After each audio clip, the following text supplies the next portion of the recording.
Yo'llarni bir-biriga ulab. Ovozli kitob abditali. Qaysi tarafga qarab yo'lga chiqmoqchi bo'layotsan? Bilmayman, lekin hozir tong yo'rayotadi. Leon de Soloyev Xo'ja Nasriddin haqida qissadan. Safarning moddiy tayyorliklarini tutkizish uncha qiyinga to'xtab ketmadi. Yetarli kiyim-kechak, qoral kitoblar, sovg'a salomlarni bir qancha kun ichida taqqila olaydi ekansiz. Ammo yo'chin bir algi bo'lgan ziyoratning ma'naviy tayyorligini tutkizmak oson emas ekan.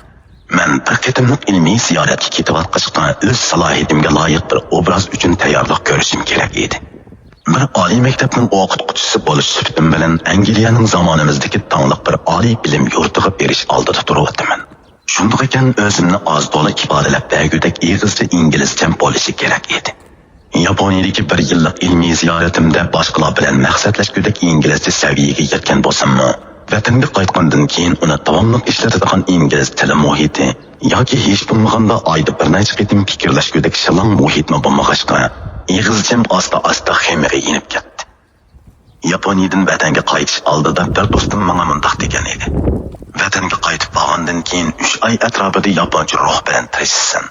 Keyin vatandagi turmush yo'sullari bilan o'zingni bilmay murassa qilasan-da, so'rinlarga bezak bo'lib o'zingni qaltis saqlaydigan bo'lib qolasan. Shuning bilan aran o'rgangan inglizchangni asta-asta yeb ketsin. Yaponiyada paydo bo'lgan armonlaringni bir chetda qoladi. Ovozli kitob abditali. Uning gapini anglab kulib ketdim va rostaysan deb tasdiqladim.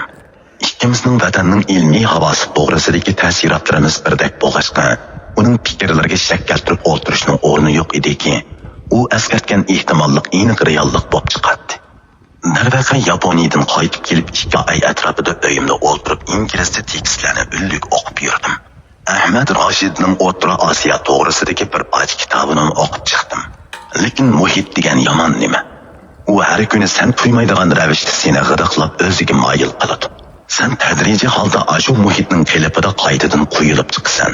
Individual tanlash mumkinchiligi intayin oz bo'lgan muhit kishini tabiiy holda o'z irodasiga xilof holda murassachiga aylantirib qo'yadi. U oxir o'zi bilib-bilmay hamma ishda prinsip surishtirmaydigan odam bo'lib qoladi. Men oxiri yiliqi ogohlantirilgan odamning dal o'zi bo'ldim. Xizmat mendan hanzucha ishlatishimni talab qiladi.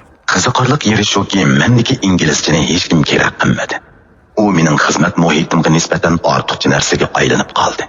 Turkcha, o'zbekcha, qozoqcha, qirg'izcha manbalarni ko'rishim bajoyiki o'zimning ishimki, uni xizmat va tadqiqotdagi afzallik suhbatida muayyanlashtiradigan bir organni uchratmadim.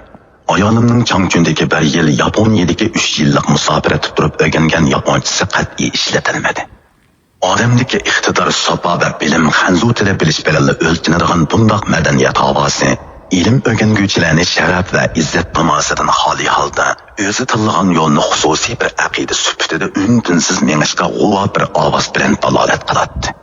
Ig'izdagi inglizcham noqul tekstdagi inglizchaga taraqqiy qildi. Oxiri bu yomon sifatli taraqqiyotga iltirildim.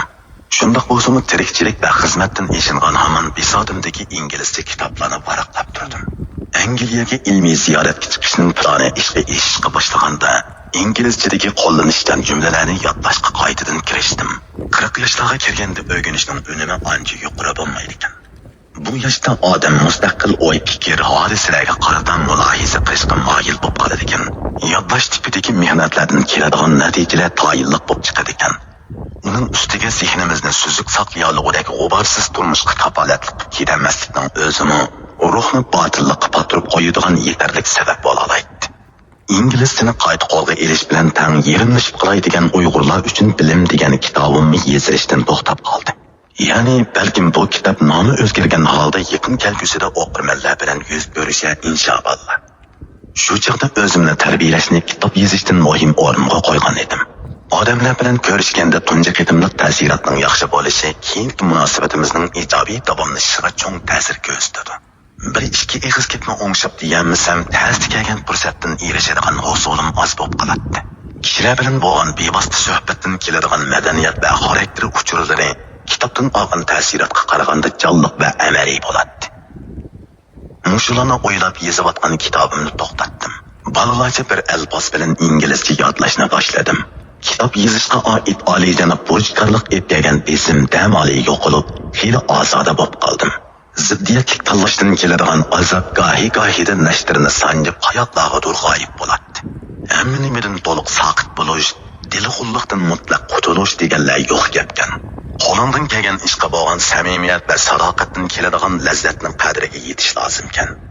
Shenzhen shahrida ingliz tili o'qituvchilik qiladigan Abubakr ismli bir ixlos menin bor edi. U Shenzhen shahrida savdo va o'qish bilan turadigan, ingliz tilini ona til qilgan chet elliklarning borligini, ular bilan uchrashib ko'rish mumkinchiligining borligini, so'zlash praktikasini shular bilan qilganda tez unumga erishadiganligimni aytib, meni Shenzhenga taklif qildi. Uning taklifi meni o'ylantirib qo'ydi. Urumchida bo'lsam xizmat behuda yig'in riyakor dasturxon to'y-to'killa vaqtimni yeb ketadi. Zehnimni ushoq ishlarga chechilib turadi. Mubada Shenzhenga kelsam bundoq nariza vaqt sarfiyotidan soqit bo'lib qolmay, ig'izcha inglizcha saviyamning o'sishi uchun majburiy bir muhitga erishar ekanman.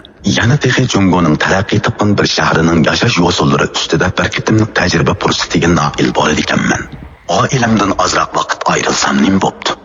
Qisqa muddatlik ayrilishdan kelgan seg'inish muhabbatning elastik xususiyatini oshirishi mumkin. Oxiri Shenzhenga berib ishga oy turib beqishni qaror qildim-da, rahbarlarimni har nima qilib unutdim.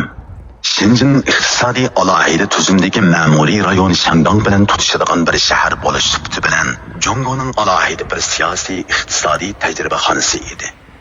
Men bu yerdagi turli afzallikni shu hamon his qilishga boshladim. Bu yerdagi matbuot, televiziya, iqtisodiy aloqa va hamkorlik qiliq qiyofat jihatda xeyli erkin edi. Chet ellar sherikchiligidagi korxonalar, savdo guruhlari, turmush uchun tavakkul qilib kelgan har xil chet elliklar nihoyat ko'p edi. Cho'ng kichik qahvaxonalar, restoranlar va savdo saroylarida chet elliklar uchrab turadi. Cho'ng kitobxonalarda chet ellarning nashr afkorlarida nashr qilingan inglizcha kitoblar xeyli ko'p edi. Ovozli kitob Abdi Todi. Bu shaharda tungan oshxonalari yetarli edi. Ozroq izlasak Uyg'ur restoranlarini topqili bo'ladi. Turk, arab oshxonalarining taomlarini ixtiyor qilsak eg'iz tegalaydi. Shaharning ancha yiroq bo'lmagan yerlarda tunganlar jamoatini asos qilgan cho'ng jamialar bo'lib, jumu'a kunlari masjid jahonning har qaysi yerlaridan kelgan turli irqdagi musulmonlar bilan to'shadi. Ayrim bo'lmada ixlos bilan xutba tinglab o'tirgan ayollar to'planma ko'kili bo'ladi. Qisqasi Shenzhen Jungoning xalqaro shaharlarining biri bo'lib, Urumchi bilan selishtirganda tamoman boshqa bir dunyo edi.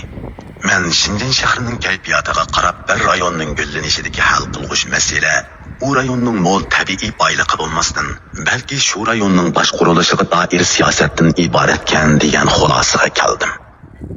Kichkina Beliqchilik kentini cho'ng bir xalqaro shaharga aylantirgani siyosat bo'lmay nima?